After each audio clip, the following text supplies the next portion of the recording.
Miguel Toyo, nuestro invitado de hoy. ¿Cómo estás, Miguel? Antes que nada, saludémonos. No te escuchamos. ¿Cómo le va? ¿Bien? Bien, Bien, bien, todo ahí bien. estás con tu voz cascada, saludándonos. Es cantor, guitarrero, Miguel, Así es, con su así voz es. particular, además de todo el trabajo profesional, científico, bueno, como tantos, le da a la guitarra y al canto. Se necesita. Miguel es psicólogo, psicoanalista y es presidente del Fórum de Infancia, nuestro querido Fórum de Infancia, que frecuentemente entrevistamos a algunos de sus miembros para tratar temas interesantes.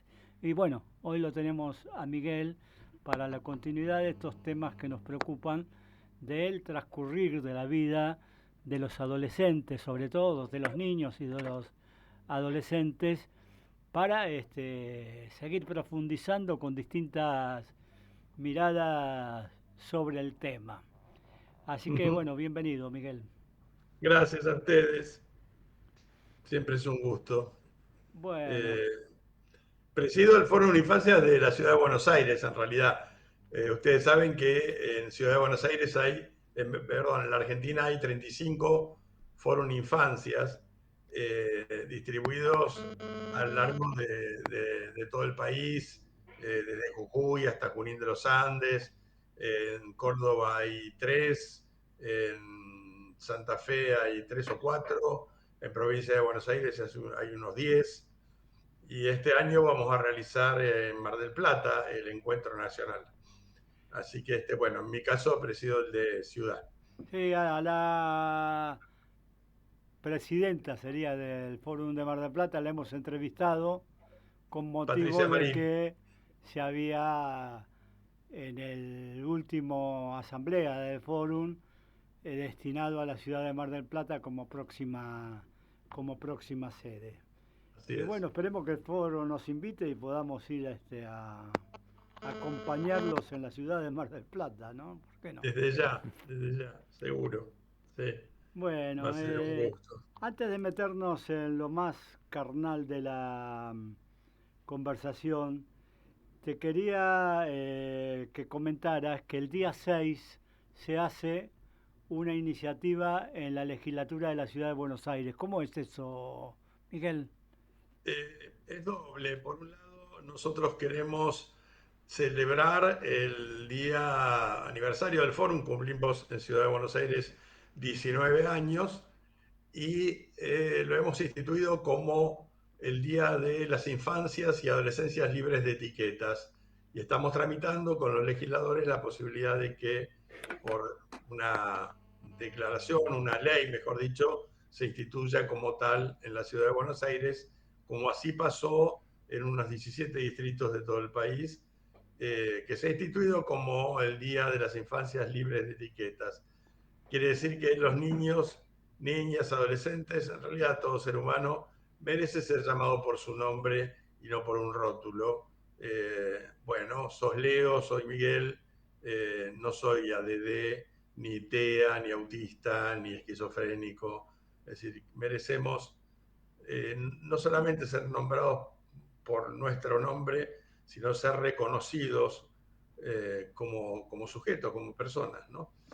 Y junto a eso, bueno, pensamos hacer el 6 de mayo una mesa en defensa de los derechos de las infancias que tan avasallados se encuentran, junto con todos los derechos, merced a lo que yo definiría como una política, bueno, no es idea mía solamente, una política en general antiderechos.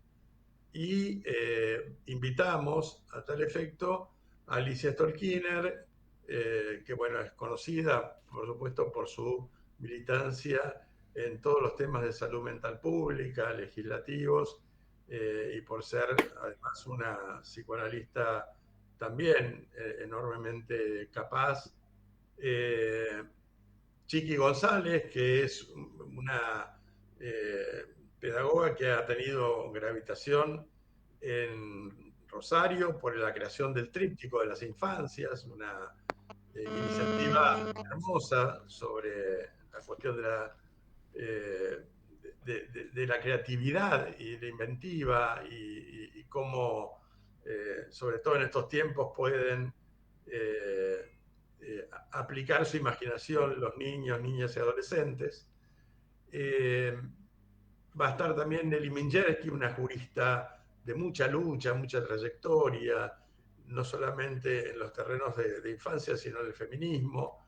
Le hemos visto a sus más de 90 años ahí en la plaza agitando su pañuelo verde, una maravillosa persona y muy reconocida jurista. Eh, También va a estar eh, Juan Carlos Bolovich, un psicoanalista de también larga trayectoria y mucha influencia en cómo pensamos psicoanálisis cruzado con lo social. Y bueno, y va a estar nuestra queridísima, amada y admirada Estela de Carlotto.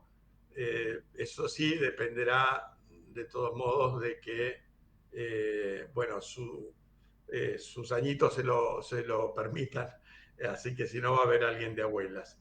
Pero bueno, eso va a dar lugar a un panel y así que van a decir algunas palabras y las vamos a reconocer como socios honorarios de la Asociación Civil Forum Infancias.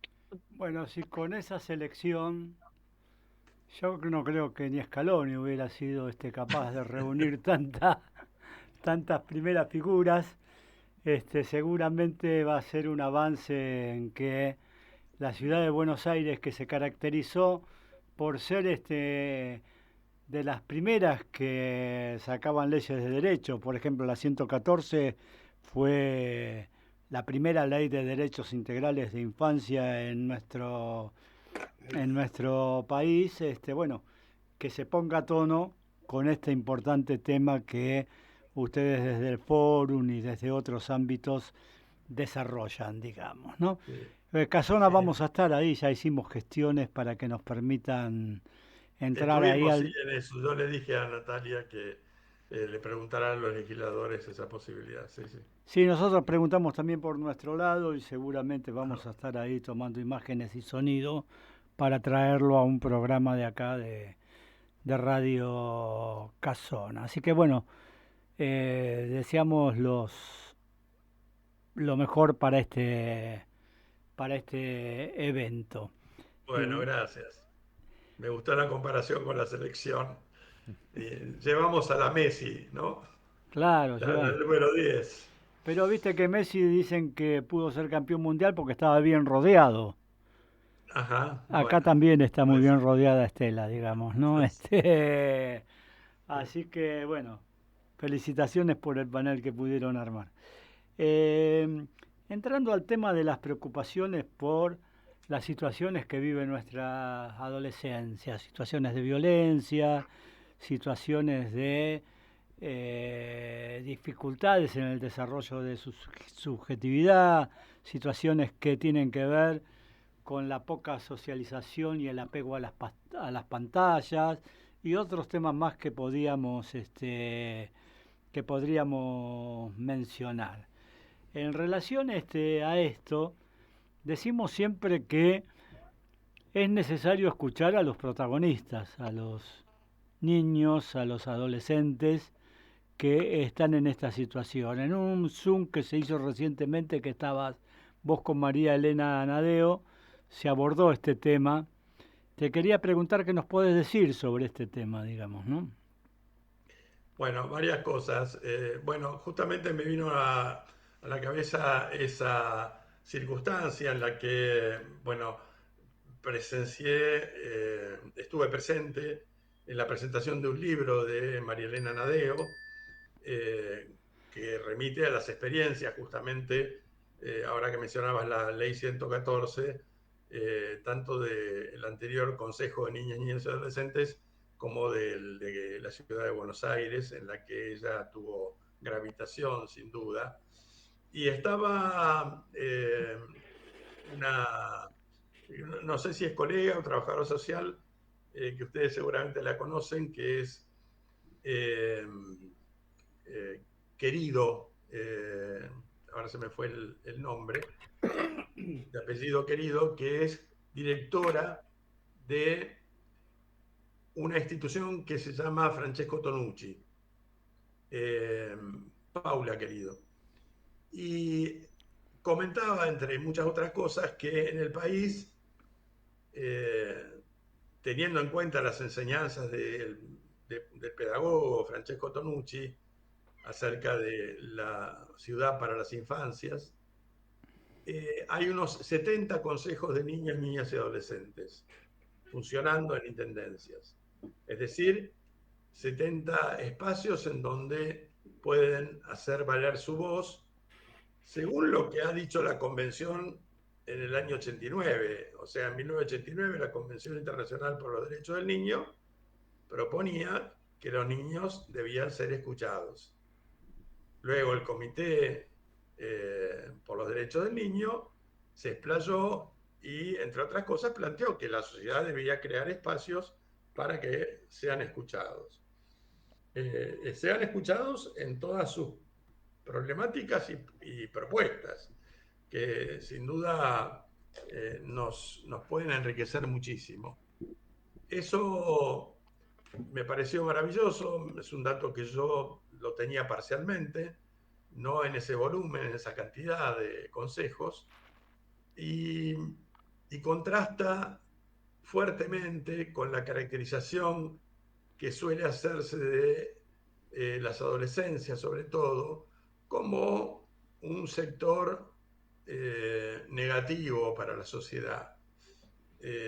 ¿Por qué digo esto? Y bueno, porque algunos planteos, como el de no a la baja, suele como incriminar, ¿no?, a las adolescencias, como que es necesario ejercer algún tipo de control o de amenaza sobre las adolescencias.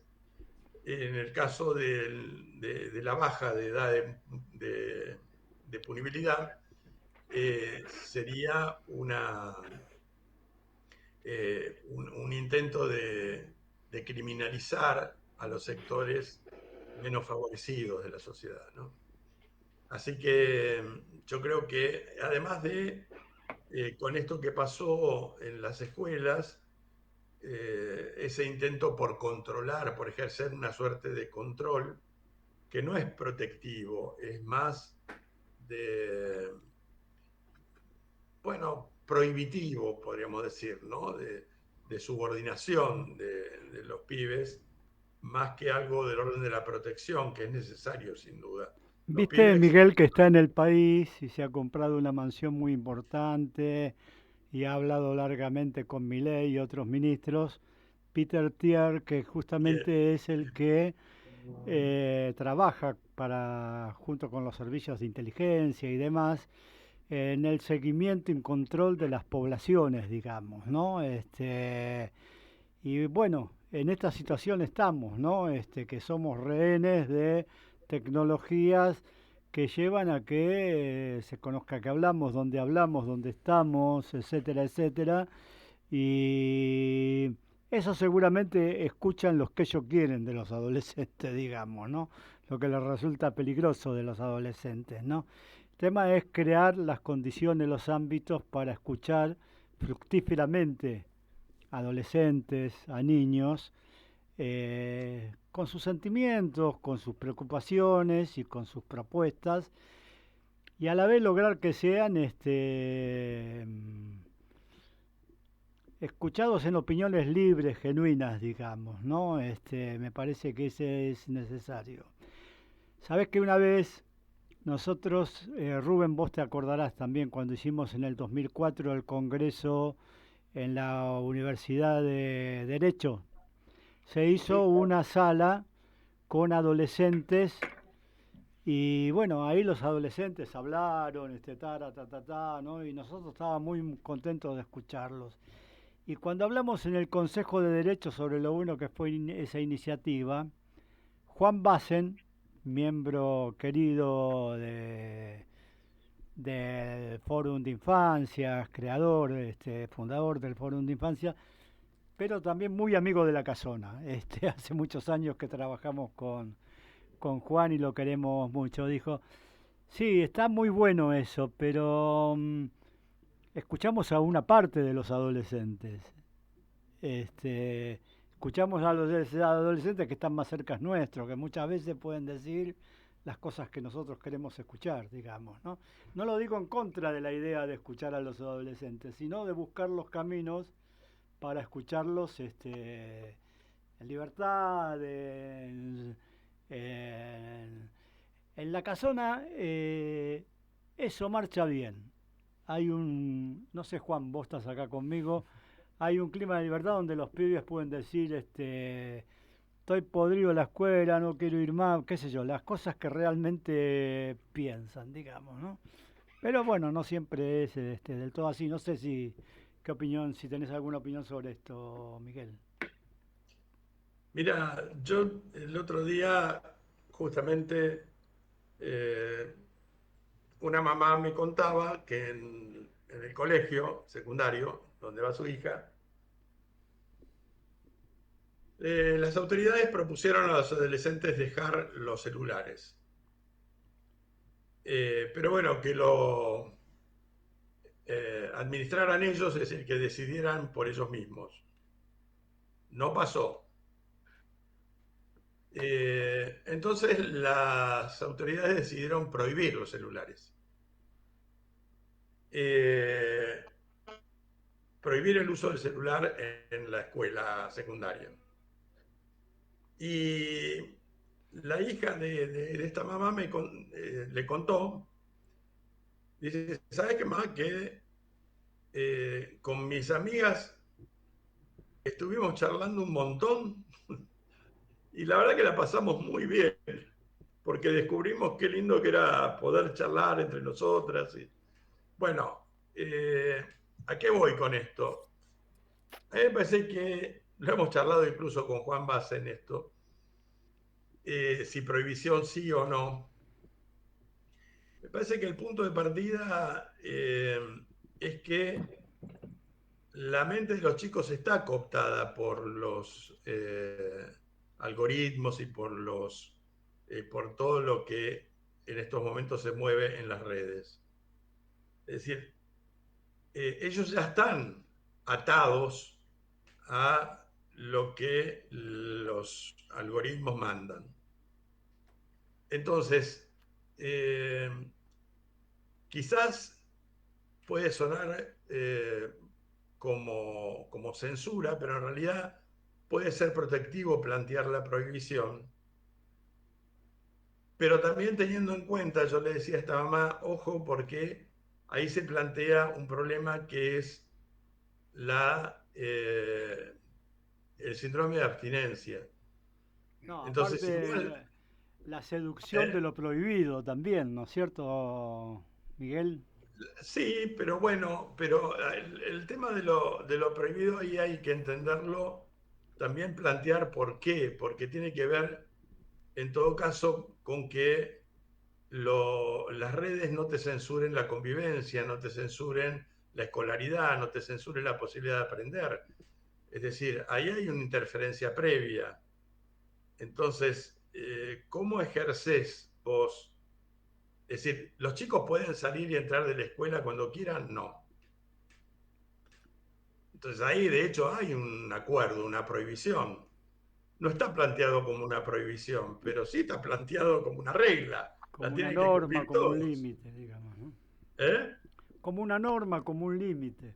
Bueno, como un límite, como una norma, pero bueno, se puede plantear de muchas maneras, pero Claro, implica, claro, ¿no?, respetar un límite. claro. Entonces, ¿los chicos pueden salir y entrar de la escuela yendo a las redes? Y no, tampoco. Me acuerdo, Gisela Untoilis dice siempre, eh, al celular los chicos van por lugares en donde los padres, si esos lugares fueran físicos, no estarían de acuerdo en que vayan. Le dirían que no. Claro. O en todo caso le preguntaría a dónde vas a ir, porque es peligroso. Y sin embargo viajan a esos lugares por el celular. Entonces, bueno, algo hay que hacer con eso, porque estás exponiéndolos a algo que todavía no tienen dimensión de lo peligroso que puede ser. En este caso, me parece que algo hay que ir trabajando con los pibes. Me parece que la idea del control y del protocolo como forma de gobernar los comportamientos no sirve. En todo caso, si hay una norma, un límite, es para qué. Digamos, eso sí hay que trabajarlo con ellos y es a los efectos de algo constructivo y para que tengan la libertad, que no se lo permiten las redes, de poder encontrarse, debatir, discutir, participar. Ahora, por supuesto, si solamente prohibís y no das lugar a la participación y a las decisiones, bueno, claro, no. Simplemente es una acción a lo Foucault, o a lo que planteaba Foucault, ¿viste? Bueno, disciplinaria para gobernar las cabezas y ejercer un poder desde arriba y subordinar las mentes. Rubén, Es decir, sabemos que vos es un tema que te preocupa especialmente. Sí, ¿Qué nos podés decir?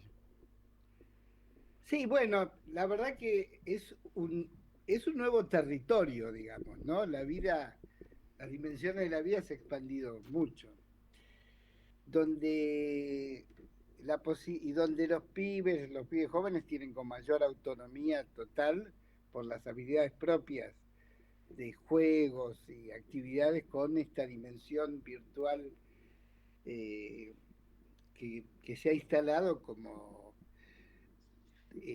como forma de vida. Yo creo que es un territorio efectivamente muy peligroso, desgraciadamente. Tiene cosas muy buenas y tiene mucha peligrosidad. Porque el mensaje dentro del territorio virtual, hay una pronunciada violencia en, en muchas de las cosas que los chicos interactúan. El lenguaje es la violencia, básicamente, ¿no? Más Pero los allá chicos, del... ¿eh? no, iba a decir, los chicos nacieron con esa tecnología. Eso es lo que nos cuesta aceptar, que nosotros pertenecemos a otra tecnología y entonces estos chicos nacieron ¿Sí? y estos cambios tan acelerados para ellos forma parte de la tecnología, de la modernización en todo caso, no Sí, son de la forma conscientes. como se expresa la vida, yo qué sé, acá Claro, donde viste lo digital, donde no hay proceso, no hay etapas, no hay y no pasado, hay no hay futuro, regulaciones no hay tampoco. regulaciones, no sé. Eh, el tema, como vos decís, no, Miguel, perdón, tenés toda la razón, no es solamente prohibir, el tema es cómo hacemos para instalarnos como adultos en ese territorio que está dominado por grandes corporaciones que su único objetivo es la facturación y la manipulación de la cabeza de los pibes. No tienen otra, ¿no? Yo creo que es muy claro. sí, la tecnología no es neutra. No. La tecnología está manejada por esos grandes monopolios y por intereses poderosísimos y lo algorítmico nos gobierna. El punto de partida no es la capacidad de decisión, sino el gobierno algorítmico. Ese es el punto de partida. Si ya estamos enganchados en eso. El asunto, como decía un especialista el otro día, lo escuchaba, es ver cómo nos desenganchamos, qué posibilidad tenemos de desengancharnos. Entonces, el punto de partida no es que tenemos capacidad para decidir si lo usamos o no. El punto de partida es que ya estamos enganchados, ya estamos ahí.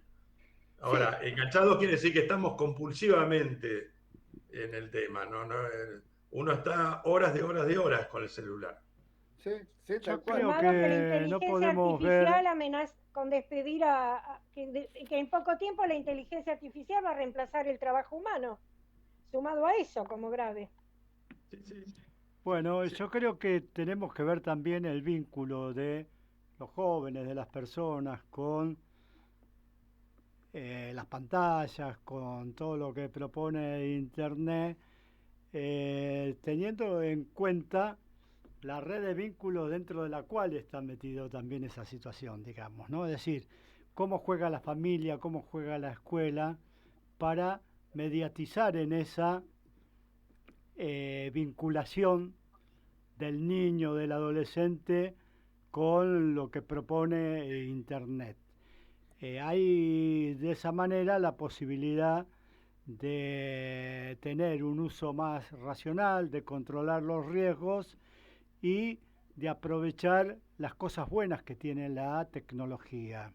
Yo este martes, antes de ayer, visitando a mi hija y mi nieta, presencié una escena que es la siguiente. Mi nieta tenía que hacer la tarea, 10 años, está en quinto grado. Tenía que hacer la tarea con una amiga y a la vez, para hacer la tarea tenían que escuchar una información que venía por un cuadrito de YouTube. Entonces fue toda una discusión de cómo hacía, qué sé yo, qué sé cuánto. Ella agarró su tablet, sacó la computadora de los padres, se puso el YouTube en la computadora de los padres y con la tablet iba haciendo los deberes con su compañera de trabajo, distendida, tranquila. Y cuando terminó le dijeron, bueno, se apaga esto, es la hora de comer y funcionó bien, digamos, ¿no? Es decir, que hay posibilidades en la medida que la familia, que la escuela, que los ámbitos recreativos, etcétera, ayuden a transitar estos caminos con menos riesgos, ¿no? No sé, Rubén, si vos estás de acuerdo. Sí, por supuesto, eh, no es un enemigo total, pero obviamente hay que intervenir y ocupar ese territorio como adultos también. Ese es el tema. Y lo hemos dejado totalmente en manos de estas grandes corporaciones y en la práctica cotidiana de jóvenes y adolescentes, ¿no? Miguel, te quería hacer una pregunta. En este programa venimos siguiendo el tema de la violencia en las escuelas. Estuvieron dos especialistas, uno de gestión educativa, otro psicoanalista, Mariano Cranco. Y hubo también diálogo entre nosotros sobre el tema y hemos abordado la cosa de las causas. Yo creo que dándole bastante tiempo. Por un lado quería saber si vos querías opinar algo vinculado a las causas, pero más que nada queríamos preguntarte con qué herramientas podemos los adultos, las instituciones, ayudar a que se bajen estos niveles de violencia, se controlen, no haya pánico con el tema de las pintadas, en fin. ¿Cómo reducir el daño de estas situaciones? Bueno, una cuestión que me parece que parcialmente responde a lo tuyo, pero creo que es necesario aclarar, bueno, por dos razones. Primero, para aclarar y segundo, para tratar de ver qué hay detrás de eso. En las escuelas no hubo tiroteos. Sin embargo, empezamos a hablar de los tiroteos. Yo escuché muchos, incluso colegas que decían, che, el problema de los tiroteos en las escuelas. En una sola escuela hubo alguien que sacó y disparó con un arma. Ahora, ¿por qué empezamos a hablar de los tiroteos? Bueno, porque los pibes lanzaron esto de los tiroteos. Pero me parece una aclaración importante. Digo, ¿por qué se desplazó la idea de ese acto adolescente de los pibes de secundario, que fue las inscripciones con la palabra tiroteos, a la idea de que hubo tiroteos? Ahí me parece que necesitamos aclarar algo, ¿no? Porque una cosa, el nivel de violencia que implica tiroteos en todas las escuelas del país es muy diferente a que los pibes hagan pintadas. Es muy diferente. Y después yo digo, ¿cómo fue que en medio de esta debacle socioeconómica aparece esta noticia inspirada en las pintadas de los pibes o en las frases de tiroteo? ¿Cómo fue que se expandió en todo el país? A mí me resulta muy sospechoso eso, de que todos empezamos a hablar de los tiroteos en las escuelas eh, y en realidad lo que tendríamos que hablar es de todos los desastres de los tiroteos socioeconómicos, de los tiroteos de la economía de Milei y Caputo, que está matando gente efectivamente. Está matando gente. No es una política de ajuste, es una política criminal. Entonces, pero empezamos a hablar de los tiroteos de las escuelas. Dicho esto, es como una aclaración y planteo una sospecha, ¿no? Y además una aclaración porque de vuelta la franja etaria de los adolescentes pasó a ser la quilombera, la problemática, ¿no? De vuelta pasaron a ser los culpables de los problemas del país. Entonces, bueno, ojo porque ahí nos podemos comer una curva y, bueno, hay que estar atentos. Dicho esto, ¿hay violencia en las escuelas? Sí, y se manifiesta de muchas maneras. Hay una violencia que es estructural y que impacta en los pibes. Es decir, cuando un pibe va a la casa y ve que su papá se quedó sin laburo, su mamá también, no tienen para morfar, o que hay despelotes en el barrio, están los narcos, etcétera. Bueno, me parece que sin duda hay una violencia estructural que está pegándoles fuerte. Después esto se puede llegar a manifestar como desde lo social, digo, en bueno, ciertos hechos concretos de riñas o bullying o lo que más nos preocupa en estos tiempos también, o una de las cosas que nos está preocupando, que son los intentos de suicidio, concreciones de suicidio, autolesiones, autoagresiones, y eso, bueno, son violencias hacia adentro, ¿no? Esto que se dice muchas veces que no hay explosión sino implosión, bueno, se está viendo en cómo ese malestar acomete contra sí mismos, ¿no? ¿Qué es lo que se puede hacer y qué es lo que se está haciendo? Siempre digo, ojo cuando nos planteamos qué se puede hacer como si partiéramos de cero. Me parece que es importante saber qué es lo que se está haciendo y qué incluso hacen los pibes, ¿no? Me parece que hay Sabes, muchas... Miguel, que estuvimos el sábado con Ana en una escuela secundaria que se llama Nini Marshall. Y la directora y los profesores comentaban que la reacción de los jóvenes de la escuela ante este tema de las pintadas fue muy buena, fue muy con opiniones buenas, ¿no es cierto, Ana? Sí, de rechazo totalmente. Bueno, Se está en línea opusieron con a esto que todo decías esto. vos, disculpa que te interrumpí, Miguel. No, no, no, comente, sí, me interesa escucharlo, está bueno. Sí, fue muy bueno eso, ¿viste? Porque, bueno, ahí en forma espontánea, de dentro de la conversación, surgió este tema y nos comentaban que sin que los docentes lo propusieran, los Ujú. jóvenes se situaron bien ante el fenómeno, digamos, ¿no? Es una escuela donde los alumnos están 10 horas normalmente, entran al mediodía y se van a las 10 de la noche. O sea, es una escuela que contiene y sostiene a toda esta juventud, ¿no es cierto? O sea, es muy positivo lo que pasa ahí adentro. Sí, y qué diferencia cuando se les da participación y protagonismo a los Exacto. pibes, ¿no? Algo similar nos contaba Beatriz Janín, que asistió a una convocatoria que hizo la Unión de Trabajadores de la Educación, a la que concurrieron representantes de centros de estudiantes de varias escuelas de Capital. Y también, digamos, iban con una voluntad de ver cómo, no solamente cómo se resolvía esto, sino pidiéndonos a los adultos que escucháramos sus angustias y sus problemáticas.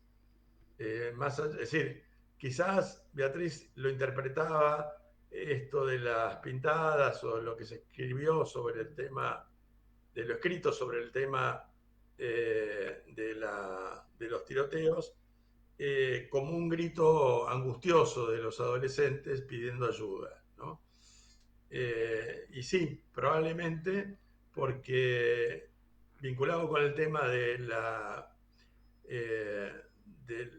virtualidad que hablábamos antes, los pibes se sienten muy solos de los adultos, muy solos entre sí.